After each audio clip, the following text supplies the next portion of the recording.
Season's greetings everybody. Like many of our customers, you're probably preparing to power down your printers for the festive period. If you are, follow GJS's 3 simple steps to power down your printer correctly before you go off on holiday. Step 1.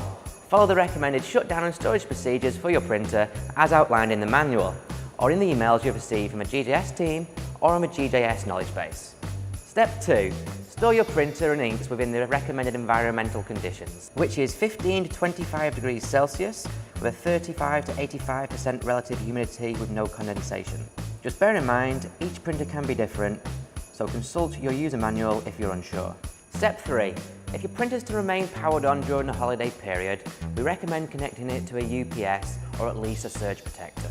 If you have any questions about how to safely power down your printer, please get in touch at help@gjs.co and have a happy holidays.